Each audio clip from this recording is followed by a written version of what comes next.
The following is a community affairs presentation from the Ulster County Health Department. This is the Healthy Ulster Radio Show, a weekly presentation exploring community health and sustainability with guests representing a broad spectrum of community partners working to make Ulster County the healthiest in New York State. This program is sponsored by the Health Alliance of the Hudson Valley in Kingston, a member of the WMC Health Network. Good morning. You are listening to Healthy Ulster Radio. I am your host, Dr. Carol Smith, Commissioner of Health and Mental Health for Ulster County. With me today is my co-host, Vin Martello, our Director of Community Relations. Good morning, Vin. Good morning, Dr. Smith. How are you today? Fine, thanks.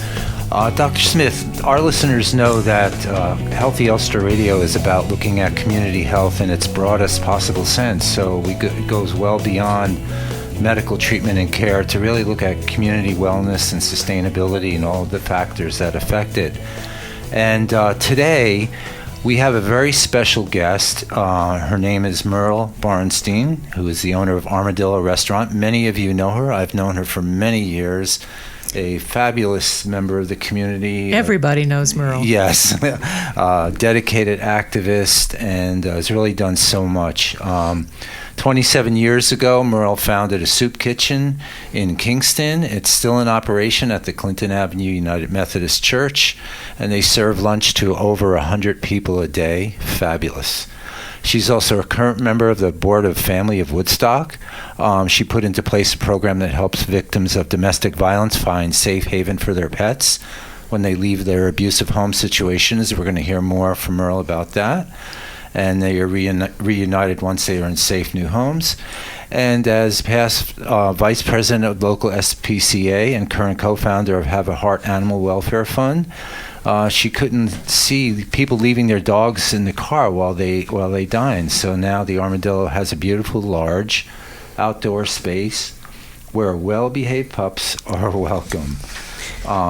So welcome, Merle. It's nice to have you with us today. Thank you so much for having me. And Dr. Smith and Vin, you hit on a subject that is so near and dear to my heart that I would love the opportunity to tell the community about this, and that there is now a new law in place here in Ulster County. Thank you again, Dr. Smith, that will allow all dining establishments that have outdoor spaces to allow well-behaved, leashed, we hope, pets dine with their families.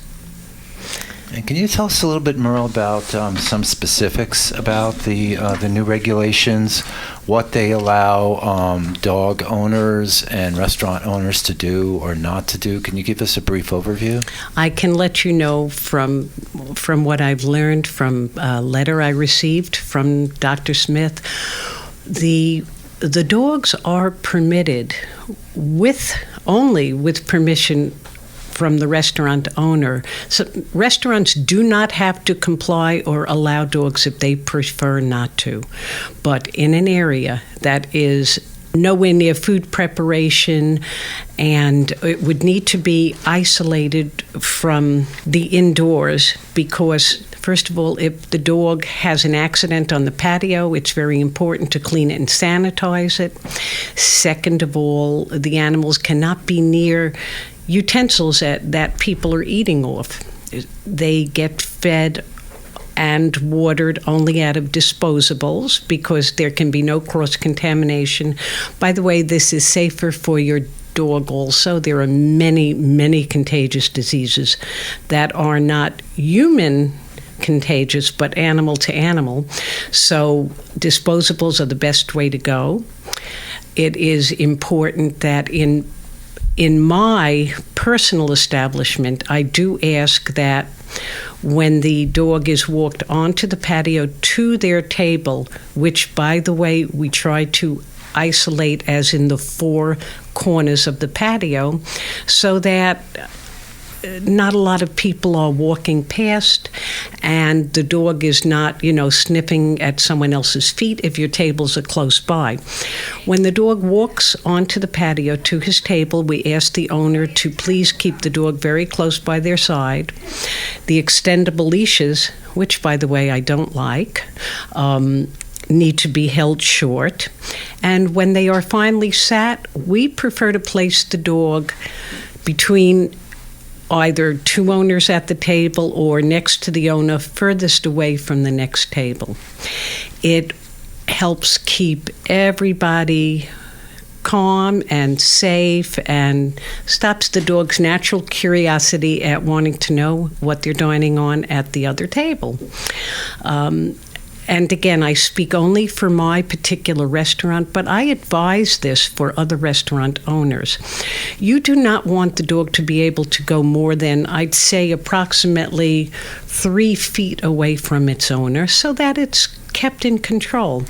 They'll usually lay down. We'll provide some water and some nice treats for the dog. We also request, and we say this to the owner of the animal, if anyone cares to come over and approach you to pet your dog, please say no. As sweet as the dog might be, it's in a strange place, there are strange people, and you never know what will happen. If a dog gets frightened or there's too much going on, it could nip somebody, and that would cause a big hardship for the restaurant. Remember, we are all under insurance laws, and there's liability. The insurance companies, I am sure, are a little nervous about this. So in order to keep the restaurant's insurance, to keep people safe, and to keep other dogs safe, we request that no one handle your dog or pet your dog but yourself. Our staff, according to the law, is not allowed to handle or pet or touch the animal. When they bring food or water to the table, instead of bending down over the animal, increasing the risk of getting bitten, they hand the bowl or the plate to the owner. The owner then places it near where the dog is. This has made it a pleasure to accommodate and not have dogs sit in hot cars while people are dining.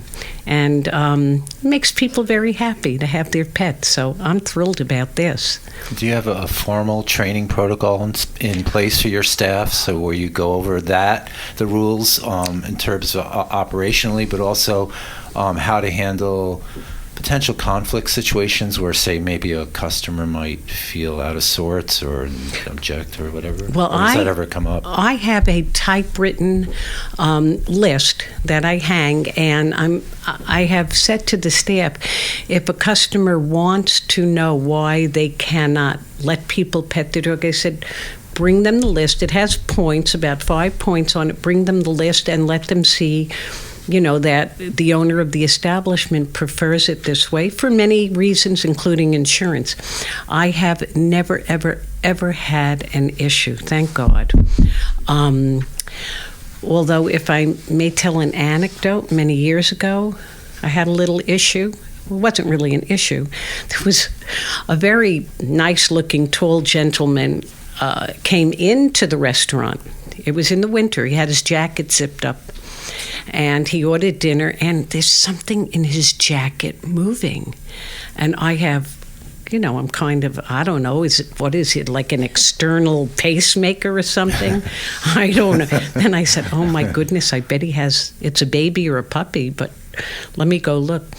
He unzips his jacket, and out jumps a capuchin monkey. So I know. And there was a woman at the next table, very shocked. But, so what could I do but ask the woman to leave if she was shocked at the monkey, and I kept the monkey and the owner. Okay, sorry, I shouldn't have said that. Okay. We have not, fortunately, had an incident, but I do believe it may be because we set rules and regulations in place beforehand. And I am sure something will always come up. A dog will slip its leash or something will happen. But again, in that kind of an event, you just make sure everybody who's seated, wherever they're seated, stay where they are. You let the owner retrieve their own dog because it's not going to snap at the owner. You don't want a million people chasing it. Right, then it becomes chaos. Yeah. So I would say we've been fortunate, but it's been many years. And I would be more than happy, by the way, if anyone in another establishment wants me to give them a printout of what we ask the staff, the rules we ask the staff to follow, and the rules we ask the customers to follow, I'll share them easily. I would love to make sure this is successful forever.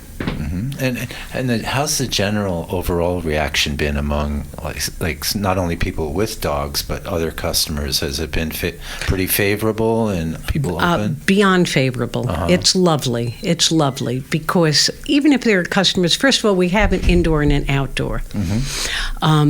If a customer is uncomfortable, we let them know it's a dog-friendly patio. Some people, it's outdoors, so allergies have not come into, unless someone's severely allergic, but fear. There are a lot of people, they might have children who are afraid. We'll sit them indoors or very far away if they want to stay outside. And that's basically, except for that, people love this. It's kind of a new thing. The pet industry, I believe, is making more money than probably baby toy industry. A lot of people who are married, with or without children, their pets are their family, and they love the fact that they're treated like that. And for other people to see a little dog sitting next to someone, they smile. I've never seen anyone not smile. It's kind of, everybody loves it. It makes it warmer and I think it's good for the tourism industry too, because I do an Airbnb at my house, and I get almost half the inquiries are from people who say, do you mind if I bring my dog? It's very friendly. Yeah. I'll control it. And most times the answer is yes, as long as it's not like a huge dog or multiple pets or whatever, People love it. We get many people that come from out of town because we are dog friendly, and we were written up as the best dog friendly restaurant. The best restaurant, period, Merle. Oh, thank you. But so I truly encourage any restaurant that has any kind of an outdoor space to allow these sweet furry beings to dine with their parents. Sounds really good. Well, we're going to take a short break right now, and when we come back, we'd like to hear a little bit more about this and also some of your other community activities. I think you have a rich history and ongoing history of serving our community. We'd like to hear more about that. We'll be back soon. The excitement continues to build. The mission of Health Alliance is now made even stronger by our new partnership with the Westchester Medical Center Health Network. By combining a legacy of community-based care with WMC Health, we are building a stronger, healthier, and more vibrant community. We'll be collaborating to provide preventive, primary, specialty, and advanced care right here where you live, where we all live. Health Alliance and WMC Health, advancing care here. Visit HAHV.org to learn more. Welcome back. You are listening to Healthy Ulster Radio. Our very special guest today is Merle Borenstein, the owner of the Armadillo Restaurant. In addition to her restaurant ownership, Merle does countless things for our community, not only on behalf of animals, but on behalf of the poor, homeless individuals. And we would like to hear a little bit more from Merle about the soup kitchen, also about if you have a homeless individual with a pet, how do you handle that? Okay. First of all, I will let you know that the soup kitchen I co-founded 28 years ago is now wonderfully under the auspices of the Reverend Darlene Kelly and the Clinton Avenue United Methodist Church. They took over the soup kitchen, which had been known as Fair Share, as a mission of the church. And it is now called Caring Hands. And they, I know they are trying to spread their wings and help find shelter for some of their homeless clientele. I also know that Darlene will always have some dog food there to provide for someone who might be hungry and needs lunch. The dog can get food also or take it home with them. Many homeless shelters do not allow pets because of, be it liability, other people having allergies, other people having fear. It is very, very difficult to find placement. We would try to help someone by finding a foster, by contacting one of the humane societies. The problem is that when a person is going into a homeless shelter, they don't necessarily want to give up their animals. They just need a place for it to stay.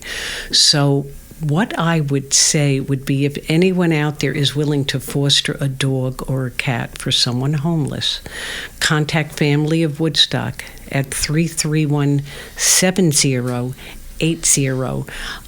You can leave a message for me, Merle Bornstein, and I will get back to you and try to coordinate if you're willing to foster a well-behaved, house-trained animal.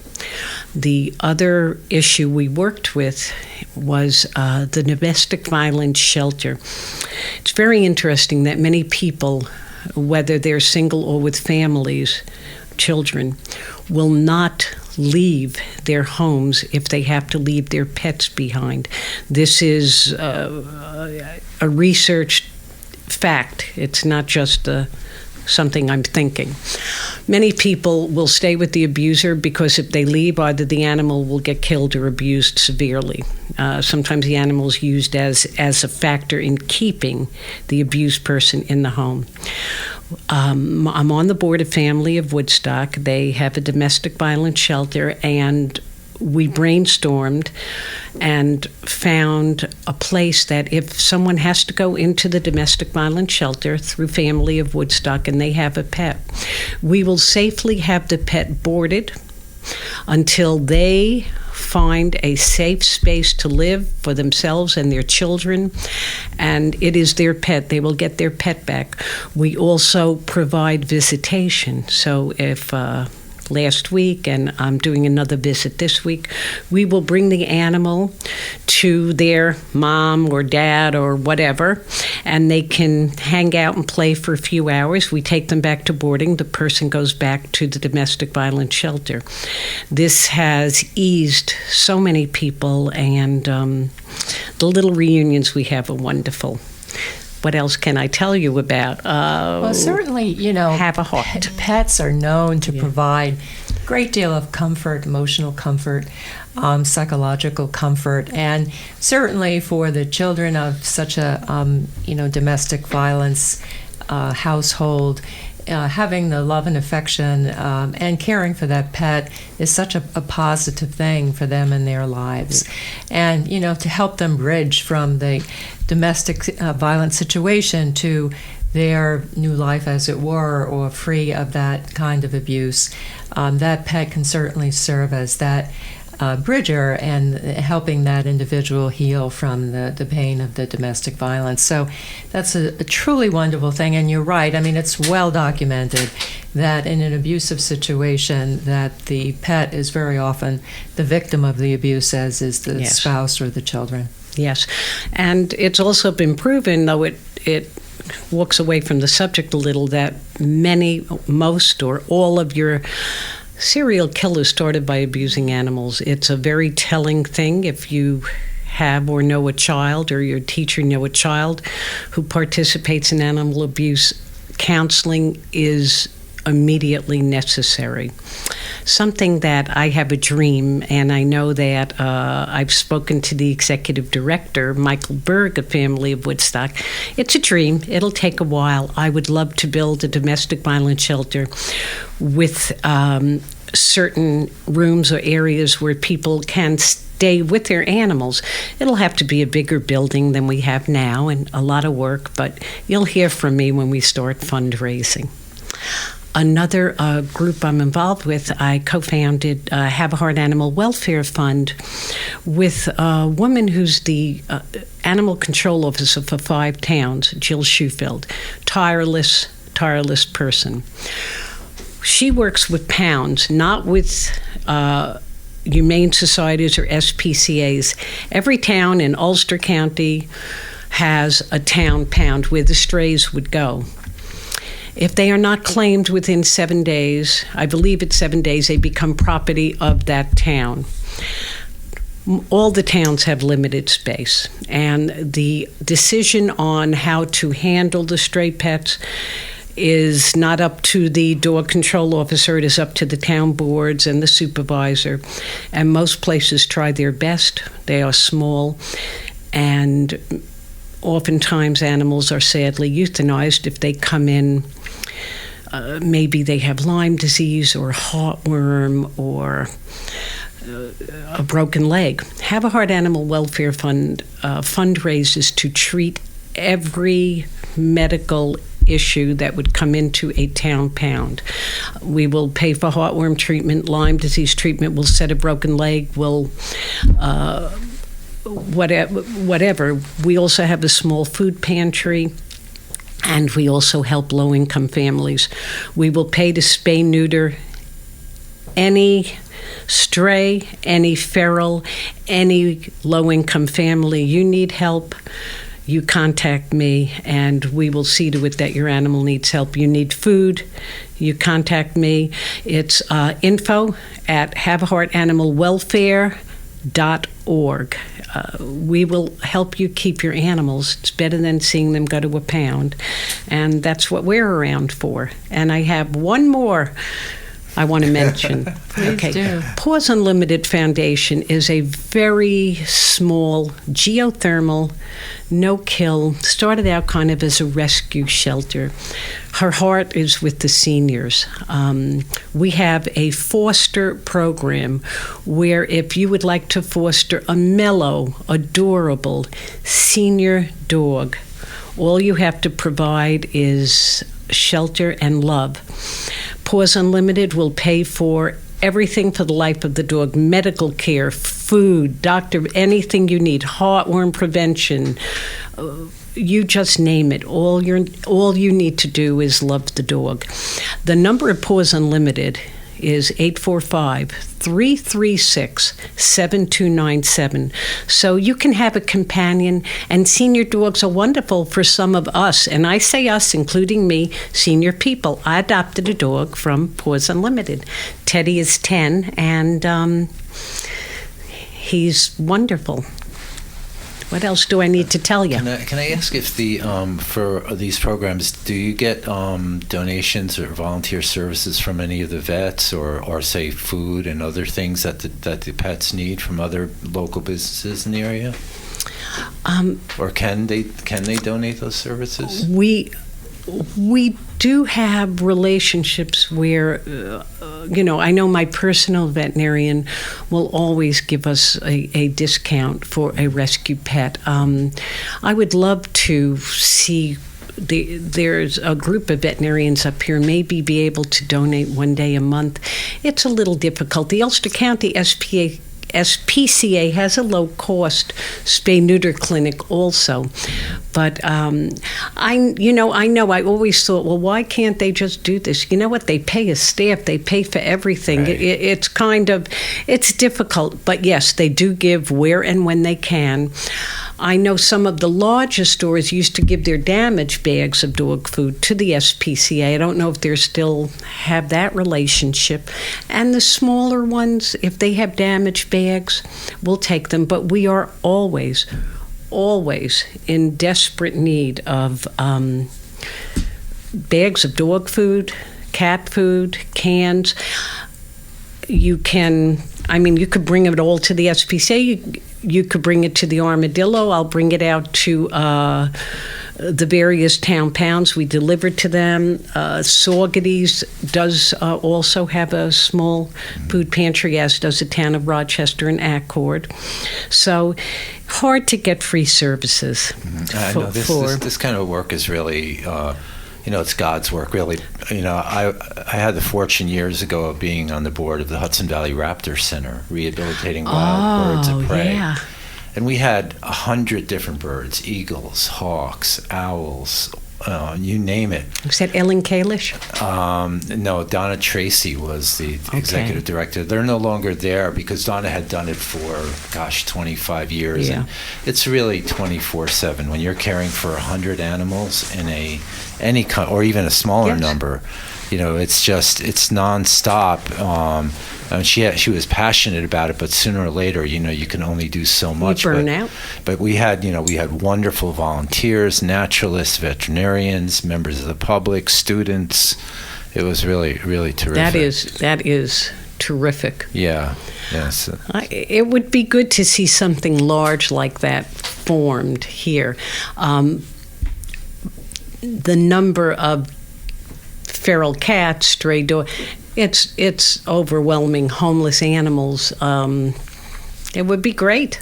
I would love to. Okay, all volunteers, call me. There you go. So give us your contact information again for people who might be interested and might have questions, comments, want to volunteer their services, their time, whatever.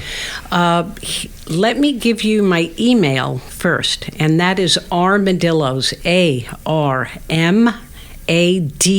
ARMADILLOS, there's an S at the end, at HVC, Hudson Valley Catskill, hvc.rr.com. That is my direct email. So please email me. I will get back to you. It would be a gift for me to help, as it would be for Have a Heart and Family of Woodstock, and it's a gift. Or better yet, make a reservation at the Armadillo and see Merle in person. You're a gift, Merle, to the community. We appreciate all that you do, your kindness, your empathy. You just glow with that, and we really appreciate you. Thank you. Thank you. Now I'm blushing. Thank you so much for being here, and that's about all the time we have for today. You're listening to Healthy Ulster Radio. If you have any comments, questions, ideas you'd like to share with us, please send an email to healthyulsterradio@gmail.com. In the meantime, stay tuned next week for more great information that you can use to keep yourself, your family, and your community healthy and strong. Thank you. Thank you. And your pets. And your pets. You've been listening to the Healthy Ulster Radio Show, a community affairs presentation from the Ulster County Health Department, sponsored by Health Alliance of the Hudson Valley in Kingston, a member of the WMC Health Network. Thanks for listening, and be sure to join us for another edition of the Healthy Ulster Radio Show next week.